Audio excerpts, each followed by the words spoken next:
Hi అండి, welcome to my channel. నేను మీ సౌజన్య. అందరూ ఎలా ఉన్నారండి? బాగున్నారా? నేనైతే చాలా బాగున్నానండి. అండ్ మీరు కూడా బాగుండాలని దేవుణ్ణి అయితే మనస్ఫూర్తిగా కోరుకుంటున్నాను. ఇంకా వీడియోలోకి వెళ్ళే ముందు కొత్త వాళ్ళు ఎవరైనా మన ఛానల్ చూస్తుంటే ప్లీజ్ సబ్స్క్రైబ్ అయితే చేసుకోండి. అండ్ మీ ఫ్యామిలీకి, ఫ్రెండ్స్కి షేర్ చేయండి. ఇంకా ఒక చిన్న రిక్వెస్ట్ అండి, మన ఛానల్ చూస్తున్న ప్రతి ఒక్కళ్ళకి చెప్తున్నాను, ప్లీజ్ కమెంట్ అయితే చేయండి. అండ్ మీరు ఏ ఊరు నుంచి మన ఛానల్ అయితే చూస్తున్నారో ప్లీజ్ కామెంట్ అయితే చేయండి, ఏ ఊరు అనేది.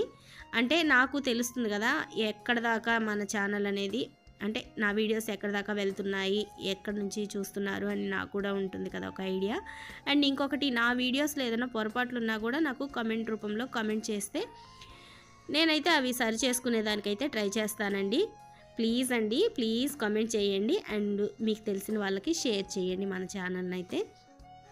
ఇంకా లేట్ చేయకుండా వీడియోలోకి అయితే వెళ్ళిపోదాం. ఇంకా ఈరోజు వీడియో ఏంటంటే, ఇంకా మార్నింగ్ అయితే టిఫిన్ అయితే ఈరోజు ఇడ్లీ పిండితో దోశలు వేసానండి. అండ్ నేనైతే టీ పెట్టుకొని టీ తాగేసాను. టీ తాగేసిన తర్వాత ఇంకా పిల్లల వరకు మాత్రమే ఇడ్లీ పిండితో దోశలు అయితే వేసిస్తున్నానండి. ఇంకా ఇది వచ్చేసి ఫ్రైడే రోజు అండి, ఫ్రైడే రోజు వీడియో ఇది. సో ఇంకా ఫ్రైడే అంటే నేను ఇంకా ఉదయాన్నే ఆఫ్టర్నూన్ వరకు నేను ఏం తిన్ను, పూజ అది చేసుకునేదాకా. సో అందుకని పిల్లలకు మాత్రమే ఇడ్లీ, అంటే ఇంకా నిన్న ఇడ్లీ పెట్టాను కదా, అందుకనేసి ఇంకా ఈరోజు పిల్లలకి అదే పిండిలో కొంచెం వాటర్ అయితే వేసేసి దోశలాగైతే వేసిస్తున్నాను. అందులోనూ నా పెద్ద కొడుకు అయితే ఊరికే దోశ అని అడుగుతున్నాడండి. సో అందుకోసంగా దోశ అయితే వేశాను. కొంచెం మందంగా వేసేసి కొద్దిగా ఆయిల్ వేసేసి మూత పెట్టేసామనుకోండి, చాలా బాగుంటుంది. ఇడ్లీ పిండితో కూడా దోశలు బాగుంటాయండి, టేస్ట్ బాగుంటుంది. కాకపోతే మనకి దోశలు తిరిగేసినట్టుగా దోశలు అలాగైతే రావండి, కొంచెం బాగా కాలనిచ్చేసి నిదానంగా తిప్పుకోవాలి. సో నేను వేసిన ఒక దోశ అయితే విరిగిపోయిందిలేండి, అదైతే చూపించలేదు. ఇది నెక్స్ట్ వేసిన దోశ. ఇంకా దోసపిండిలో కొద్దిగా మునగాకు పొడి ఉందండి, ఇంకా అదైతే వేసేస్తున్నాను. పెద్దోడికి గానైతే కొబ్బరి పొడి కానుంటే భలే ఇష్టం అండి వాడికి. అసలు అంటే లాస్ట్ వీక్ అయితే కొబ్బరి పొడి ఒక డబ్బా అయితే చేసి పెట్టాను. దోశల్లోకే వాడు ఆ డబ్బా పొడి తిన్నాడండి, అసలు రోజు అదే పొడి కావాలని. సో ఇంకా ఇదేంటి అంటే, ఇంతకుముందు వీడియోలో నేను షేర్ చేశాను కదా, పసుపు కొమ్ములు దంచేసి నానబెట్టాను కదా, అదండి ఇది. ఆ పసుపు కొమ్ములు అంటే ముందు రోజు నైట్ నానబెట్టేసుకొని పొద్దున్నే మిక్సీ పట్టేసుకుంటే ఈ విధంగా పేస్ట్ అవుతుంది. ఇది నార్మల్గా మనం డబ్బా పసుపు యూస్ చేసే కంటే కూడా ఇలాగ వాడితే చాలా బాగుంటుందండి. అంటే మరీ పచ్చగా కనిపించదండి. మనము ఏదైనా పసుపు వాడినప్పుడు మన చేతులు కూడా బాగా ఎల్లోగా అయిపోతుంటాయి కదా, అలా కాకుండా. అండ్ మనం చేతులు కడిగినా కూడా డ్రైగా అనిపిస్తుంటాయి, చేతులు ఒక మారిగా అనిపిస్తుంటాయి. అలా ఏమి ఉండదండి ఈ విధంగా కానీ ట్రై చేస్తే. ఇంకా ఆ పసుపు అనేది, మనం డబ్బా పసుపు అనేది యూస్ చేసిన తర్వాత ఏదైనా పట్టుకున్నా కూడా ఆ కలర్ అనేది అంటుకుంటూ ఉంటుంది. అలా కాకుండా ఇలాగా పసుపు కొమ్ములు అనేవి మనము నానబెట్టేసుకొని అది పేస్ట్ చేసుకొని మనం యూస్ చేసామనుకోండి, అలాంటి ప్రాబ్లమే ఉండదు. స్నానం చేసి వచ్చిన తర్వాత కూడా మన అంటే ఆ కలర్ అనేది లైట్గా తెలుస్తుంది, కానీ మరి పచ్చగా పూసుకున్నట్టు అనిపించదండి. సో నేనైతే స్నానం చేసి వచ్చిన తర్వాత ఈ వీడియో ఇదే రైస్ అన్నం కూర అనేది చేస్తున్నాను. సో చూడండి చేతులు ఎంత బాగున్నాయో, ఇట్లా పట్టుకున్నా కూడా రఫ్గా అనిపించవు, అందులోనూ లైట్ కలర్ వస్తుందండి, మరి పచ్చగా అయితే రావు. సో ఎవరికైనా టిప్ నచ్చింది అనుకుంటే ఫాలో అవ్వండి. నేనైతే ఎప్పుడు ఇలా యూస్ చేస్తాను అంటే మంత్లీ ఒక్కసారి చేస్తానండి, ఒక 3-4 టైమ్స్ అయితే చేస్తాను. అంటే ఎలాగంటే మనకి పీరియడ్స్ వస్తాయి కదా, అలాగా 5వ రోజు స్నానం అయితే చేస్తాం కదా, అలాగా 4వ రోజు నైట్ అయితే పసుపు కొమ్ములు దంచేసి అలాగ పెట్టేసుకుంటానండి, నానబెట్టేసుకుంటాను. ఇంకా 5వ రోజు మార్నింగ్ అవి అయితే మిక్సీకి పట్టుకొని ఇంకా ఆ పసుపు యూజ్ చేసేసి స్నానం అయితే చేసేస్తాను. ఇంకా మిగతాదైతే కొంచెం మిగిలి ఉంటుంది కదా, అది డబ్బాగా తీసి పెట్టేసుకొని ఇంకొకసారి ఒక 3 డేస్కి ఒకసారి, 4 డేస్కి ఒకసారి అలా యూస్ చేసేస్తాను. అదేవిధంగా ఆ పేస్ట్ అనేది పాడవదండి. ఒక 10 డేస్ వరకు మనం ఫ్రిడ్జ్లో కానీ స్టోర్ చేసుకుంటే 10 డేస్ వరకు బాగుంటుందండి. పొడి ఏం వేస్ట్ అవ్వదు, అదే పేస్ట్ వేస్ట్ అవ్వదు. సో వీడియో అదే టిప్గా నచ్చితే ఖచ్చితంగా ట్రై చేసి చూడండి. ఒక్కసారి ట్రై చేశారంటే మీరు మళ్ళీ అలాగే చేసుకుంటారండి. నార్మల్గా ఇంకా డబ్బా పసుపు అస్సలు వాడరు. నాకు తెలిసైతే నేను ఎక్కువగా అలాగే యూస్ చేస్తుంటాను. సో నేను వాడేది మీకు కూడా చెప్పాలని ఆ వీడియో అయితే చెప్పాను. ఇంకా మధ్యాహ్నం లంచ్లోకి అయితే చిక్కుడుకాయ ఫ్రై చేసేసానండి. చిక్కుడుకాయ ఫ్రై చేసేసి రైస్ వండేసాను.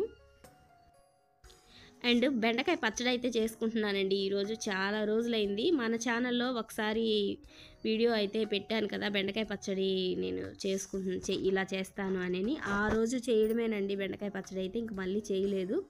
సో నాకైతే బెండకాయ పచ్చడి తినాలనిపించింది, అందుకనేసి నేను ఈరోజు అయితే ఇంకా చేసుకుంటున్నాను. సో ఇంకెవరికైనా తెలియకుండా ఉంటే చేసుకుంటారని చెప్పేసి ఇంకొకసారి కొంచెం నీట్గా చూపించాను. ఇంకా మా పిల్లలు అయితే చూడండి, ఈరోజు పిల్లల్ని స్కూల్కి పంపించలేదండి. సో అందుకనేసి ఇంట్లో ఈ పని చేస్తున్నారనమాట పిల్లలు. చూడండి, చిక్కుడుకాయలు వలిచాను కదా, ఆ వలిచిన వేస్ట్ పడేయకుండా ఒక గ్లాసులో అయితే తీసుకొని పెద్దోడు మంచం అంతా పోసేసి మంచంలో పెట్టుకొని ఉన్నాడు ఆడుకునేదానికి. ఇంకా పిల్లలు చూడండి బొమ్మలన్నీ మంచం మీద వేసేసి, చిన్నోడు మరీ ఆగడం అండి. ఏదన్నా ఇవ్వలేదు అంటే చాలు కింద పడేది దొల్లాడతాడు. అసలు ఇంకా పట్టుకొని అవ్వదండి, చేతుల్లో కూడా రాడు, ఇంకా ఏడుస్తూనే ఉంటాడు. వాడికి మళ్ళీ తిరగా అవి ఇచ్చేంతవరకు ఏడుపు. నాకు తలనొప్పి వచ్చేస్తుంది వాడు కానీ ఏడ్చాడు అంటే. అది కూడా చూడండి, చిక్కుడుకాయలు వేస్ట్ ఉంటుంది కదా, ఆ తొడిమలన్నీ తీసుకొని అలా పెట్టుకొని ఉన్నాడు. అవి పడేయకూడదంట, అవి గ్లాస్లో కావాలంట వాడికి. సో ఇంకా మళ్ళీ అవంతా తీసేసుకోవాలి. ఈరోజైతే ఇల్లు ఒకసారి క్లీన్ చేసేసుకుందామని చెప్పేసి ఇంకా చేసేసుకుంటున్నానండి. సో ఈలోపు చూడండి బెండకాయలు అవి ఉడికిపోయినాయి కదా, ఇంకా పప్పు గుత్తి తీసుకొని కొంచెం ఉప్పు వేసేసి బాగా మెదిపేసుకుంటాను. ఇంకా మాకు మధ్యాహ్నం లంచ్లోకి బెండకాయ పచ్చడి, చిక్కుడుకాయ తాలింపు. అండ్ మీరేం చేసింది నాకు కామెంట్ సెక్షన్లో కామెంట్ అయితే చేయండి. సో చూడండి, పచ్చడి అయితే ఇంకా రెడీ అయిపోయింది. వేడి అన్నంలో ఈ పచ్చడి వేసుకొని కానీ తింటే చాలా బాగుంటుందండి. ఇలా చేసే కంటే కూడా రోట్లో కానీ పచ్చడి వేసుకొని చేసుకుంటే చాలా టేస్టీగా ఉంటుందండి. అసలు ఆ రుచే వేరు, రోటి పచ్చడి రుచే వేరండి. ఒక 2 ముద్దలు తినే దగ్గర 3 ముద్దలు తినాలనిపిస్తుంది, అంత బాగుంటుంది. ఇంకా మాకైతే ఇల్లు చిన్నదనే కానండి, ఇంట్లో దుమ్ము మాత్రం ఫుల్గా నిండుకుంటుందండి. మీకు చాలా వీడియోస్లో చెప్పాను, మేమైతే మిద్ది పైన కదా ఉండేది. దుమ్ము అండి ఫుల్గా, ఎంత క్లీన్ చేసినా కూడా నిండుకపోతూ ఉంటుంది దుమ్ము అయితే. సో ఇంకా ఈరోజు ఇల్లు కూడా ఒకసారి క్లీన్ చేసేసుకుందామని చెప్పేసి ఇంకా క్లీన్ అయితే స్టార్ట్ చేశానండి. సో కిచెన్ వరకు మాత్రమే, కిచెన్ స్టవ్ దగ్గర అంతా నీట్గా కడిగేసుకొని అంతా చేసేసుకుందామని చెప్పేసి ఈరోజు ఇంకా చేస్తున్నానండి. ఇంకా స్నానం చేసేసి వంట అది చేశాను కదా, నేను కూడా తినేసి పిల్లలకు పెట్టేసి ఇంకా తర్వాత అయితే చేస్తున్నానండి. అయితే ఒకటండి, ఒక్కొక్కసారి తలకి అంటే తల స్నానం చేస్తాం కదా, తల స్నానం చేసి వచ్చిన తర్వాత ఆ టవల్ అనేది తలకు కట్టుకుంటాను కదా, ఇంకా మర్చిపోతానండి నేను. అసలు చాలాసార్లు అలాగే తలకు చుట్టేసుకుంటాను, ఇంకా పని అంతా చేసుకునేదాకా అది ఆ టవల్ అలాగే ఉంటుంది. ఇంకా సో మేమైతే మధ్యాహ్నం అన్నం తిని పిల్లలకు అన్నం పెట్టిన తర్వాత ఇంకా టవల్ అనేది తీసాను. సో కిచెన్లో చూడండి ఇంకా అవన్నీ తీస్తూ ఉన్నాను. మాకైతే అల్మార్లు లేవు కదా, అలాగా ఆ బాక్స్ పెట్టేసి ఆ డబ్బాలు అవన్నీ పెట్టుకున్నాను. ఇంకా ఆ డబ్బాలన్నీ తీసేసి ఒకసారి అంతా స్ప్రే చేశాను. నేను ఆ స్ప్రే వచ్చేసి షాంపూ ఉంటుంది కదండి, షాంపూ వాటర్ మాత్రమే, అది షాంపూ అందులో కలిపేసుకొని ఇంకా అటు పక్కనంతా స్ప్రే చేసేసుకొని నీట్గా తుడిచేసుకుంటాను. ఇంకొకటి ఏంటంటే, ఆ షాంపూ వాటర్ మనం స్ప్రే చేసి తుడవడం వల్ల బల్లులు అయితే రావండి డబ్బాల దగ్గర. ఒక్కోసారి పప్పు డబ్బాల దగ్గర బల్లులు వస్తుంటాయి కదా, అలాగా డబ్బాల దగ్గర బల్లులు అట్లాంటివి రావు. సో ఈ విధంగా అయితే సర్దుకుంటానండి. ఇంకా మాకైతే అల్మారాలు లేవు కదా, సరుకులు అవన్నీ తెచ్చుకున్నా కూడా కొన్ని చీమలు రానివైతే బియ్యం డ్రమ్లో పెడతాను. అంటే చీమలు వస్తుంటాయి కదా, అవి అయితే బియ్యం డ్రమ్లో పెడతాను. మిగతా సరుకులన్నీ ఆ పెద్ద డబ్బాలో అయితే పెట్టేసుకుంటానండి. సో అదంతా తీసేసి డబ్బాల వరకు సర్దేసుకున్నాను. ఇంకా మిగతా చిన్న పప్పులు ఉప్పులు అట్లాంటివి ఉంటాయి, అవన్నీ పై డబ్బాల్లో పెట్టుకుంటాను. ఇంకా అదంతా క్లీన్ అది క్లీన్ చేసిన తర్వాత ఇంకా ఈ స్టవ్ అదంతా కూడా నీట్గా క్లీన్ చేసేసుకుంటాను. సో ఇంకా ఇదంతా అయితే క్లీన్ చేస్తూ ఉన్నాను. ఇదంతా క్లీన్ చేసిన తర్వాత అయితే మీకు చూపిస్తానండి. సో వీడియో చాలా లెంత్ ఎక్కువైపోతూ ఉంది అలా తీస్తే, అందుకనేసి నీట్గా చేస్తున్నాను. ఈ ఫ్రిడ్జ్ పైన ఏంటి చాట్లు అవన్నీ పెట్టుంది అనుకుంటున్నారా, అవి ఇక్కడ అంటే దేవుడి దగ్గర పైన పెట్టుకుంటాం కదా, అవన్నీ దేవుడికి సంబంధించినవి అవన్నీ ఒక ర్యాక్లో పెట్టానండి. అంటే ర్యాక్ అది ఇలాంటి స్టాండ్ ఈ స్టాండ్లో అయితే పెట్టుకొని ఉన్నాను. అవన్నీ కూడా తీసేసి వాటిలో అవసరమైనవి పెట్టుకొని మీకు కొంచెం వేస్ట్ తీసేద్దామని చెప్పేసి అలాగైతే అందులో పెట్టాను. ఇంకా అవన్నీ నీట్గా తర్వాత అయితే తీసుకుంటానండి.